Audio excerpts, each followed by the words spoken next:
বন্ধুগণ নমস্কার। ইরানের সঙ্গে আমেরিকার আবার ভয়ানক যুদ্ধ শুরু হলো। আমি এই কথাটা একদিন আগেই বলেছিলাম যে এই শান্তি কি হবে।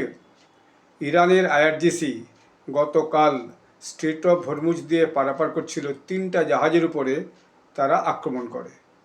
এখন আমেরিকার সঙ্গে ইরানের যে সিজফায়ারটা হয়েছে তাতে যে চুক্তিটা আছে সেই চুক্তি অনুযায়ী এখন স্ট্রেট অফ হরমুজ দিয়ে সমস্ত জাহাজ মুক্তভাবে যাতায়াত করতে পারবে। এখন এই যে আক্রমণটা আমেরিকা একটা সিজফায়ার উল্লঙ্ঘন বলে বর্ণনা করেছে।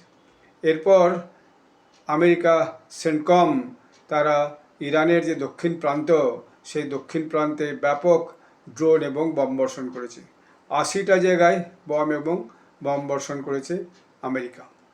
সেন্টকম একটা টুইটারে মেসেজও করেছে যে আমাদেরকে বাধ্য এটা করতে হয়েছে, কারণ এর বাইরে আর কোনো পথ ছিল না। যে সিজফায়ার ছিল সেই সিজফায়ার ইরান লঙ্ঘন করেছে। এখন এই ঘটনাটা হওয়ার পরেই ইরানও তার প্রত্যুত্তর দিয়েছে। ইরানও দেখা যাচ্ছে যে বাহারিন এবং কুয়েতে যে ইউএস বেস ছিল সেই ইউএস বেসের উপর ব্যাপক আক্রমণ করেছে এবং একটা MQ-9 যে ইউএস ড্রোন সেই ড্রোনকে তারা নষ্টও করে দিয়েছে বলে তাদের পক্ষ থেকে বলা হয়েছে। এইভাবে এবারে দুই দেশের মধ্যে চাপানো তো শুরু হয়েছে। ডোনাল্ড ট্রাম্প তো পরিষ্কার বলে দিয়েছেন যে দিস লাস্ট ওয়ার্নিং। তারা যদি এইভাবে ভেবে থাকে তাহলে পরে তারা খুব ভুল করেছে। সিজফায়ার ইজ ওভার, অর্থাৎ সিজফায়ার এখন আর নেই, এটা আমেরিকা বলেছে। এখন তারা আরও যেটা বলেছে যে এটা হয়েছে শুরু এই কারণে যে সিজফায়ার উল্লঙ্ঘন করেছে ইরান ওই 3টে জাহাজের উপর আক্রমণ করে, যেটা এই চুক্তির মধ্যে লেখা ছিল যে এখন ওই অঞ্চল দিয়ে কোনো জাহাজ গেলে তারা আক্রমণ করবে না। ফলে এরকম একটা অবস্থায় দুই দেশের মধ্যে টেনশন এবং টানাপোড়েন আরও বেড়ে গেছে। এর মধ্যে আইআরজিসি আবার ব্লেম করেছে যে লেবাননে হিজবুল্লার উপর আক্রমণ করছে ইসরায়েল এবং আমেরিকা আমাদের উপর আক্রমণ করছে, আমরা এর উপযুক্ত জবাব দেব। তো ফলে দুই দেশের মধ্যে একটা টান উত্তেজনা পুনরায় শুরু হয়েছে।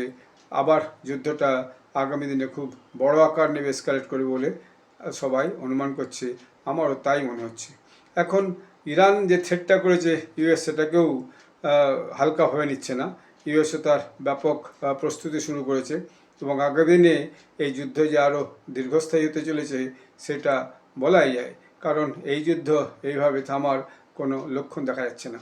এর মধ্যে গতকাল এবং আজ 7 এবং 8 তারিখ টার্কির যে আঙ্কারা আছে সেই আঙ্কারাতে ন্যাটোর মিটিং হচ্ছে। সেই ন্যাটোর মিটিংয়ে যদি সমস্ত ন্যাটো দেশ এক হয় যে না এই যুদ্ধ চালিয়ে যাওয়া হবে এবং ন্যাটোর পুরো ইউরোপিয়ান ইউনিয়নের দেশও এই যুদ্ধে সমর্থন করবে, তাহলে যুদ্ধটা অন্য পরিণতি নেবে এবং সেক্ষেত্রে এটা বিশ্বযুদ্ধও পরিণত হতে পারে। কারণ ইরানের দিকে সমর্থন করবে চীন, মূলত রাশিয়াও খানিক সমর্থন করতে পারে। ফলে আমেরিকার দিকে যদি ন্যাটোর সমস্ত দেশগুলো সাপোর্ট করে দেয় তাহলে পর কিন্তু এই যুদ্ধটা দুটো একটা ব্লক হয়ে যেয়ে একটা বিশ্বযুদ্ধে পরিণত হতে পারে এবং সেক্ষেত্রে যে কোনো মুহূর্তে এই যুদ্ধে যে পরমাণু বম ব্যবহৃত হবে না সেটাও কিন্তু বোঝা বড় আশ্চর্য। যদিও কুয়েত এবং বাহরাইন বলেছে আমরা যে কোনো রকমের আক্রমণ রোধ করার জন্য তৈরি আছি, সমস্ত অ্যান্টি মিসাইল অ্যান্টি ড্রোন যে সিস্টেম আছে সেই সিস্টেমকে আমরা অ্যাক্টিভেট করে দিয়েছি। কিন্তু তাহলেও এখন যেভাবে শুরু হয়েছে যুদ্ধটা, এই যুদ্ধটা আগামী দিনে কতদিন টানা হবে সেটাই বোঝা বড় মুশকিল এবং এই যুদ্ধের আদৌ সমাধান হবে কি না এটাই মুশকিল।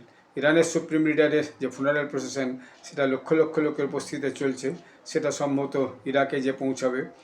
কিন্তু এইভাবে যে দুই দেশের মধ্যে আবার যুদ্ধটা পুনরায় শুরু হলো, ফলে ওই অঞ্চল দিয়ে যে তৈলবাহী বা অন্যান্য মালবাহী যে জলজাহাজ স্ট্রেট অফ হরমুজ দিয়ে পারাপার হওয়া খুবই আগামী দিনের জন্য ঝুঁকিপূর্ণ হয়ে যাবে।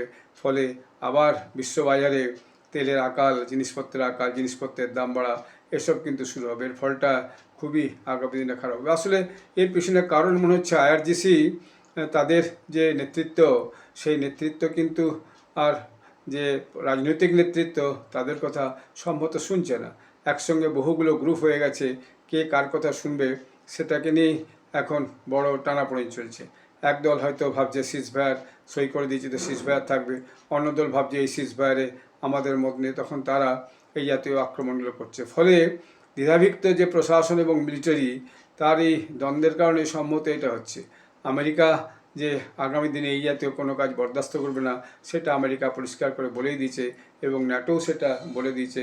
এটা আমি আপনাদেরকে মার্ক রুটের বক্তব্যটা শোনাতে পারি, আপনারা শুনুন মার্ক রুটে কী বলেছেন।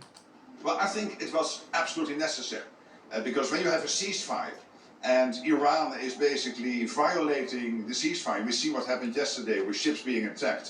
I think it is totally crucial that UN. তো ফলে পরিষ্কার মার্ক রুটে, যিনি চিফ, ন্যাটোর চিফ, তিনি পরিষ্কার বলে দিয়েছেন যে এটা না করা ছাড়া কোনো উপায় ছিল না। ইট ওয়াজ অ্যাবসলিউটলি নেসেসারি, এটার খুবই প্রয়োজন ছিল। ফলে সম্ভবত আগামী দিন হতে পারে ন্যাটোও আমেরিকার সঙ্গে এই যুদ্ধে অবতীর্ণ হবে। সেক্ষেত্রে কিন্তু এই যুদ্ধটা অনেক দীর্ঘ সময়ব্যাপী চলতে থাকবে, এটা একটা অনুমান করা যায়। ফলে ন্যাটো এবং আমেরিকা সেন্টকম তাই ইরান কতটা প্রতিহত করতে পারে, সেটাই আগামী দিনে দেখার বিষয়। আপনারা সবাই ভালো থাকবেন, ধন্যবাদ।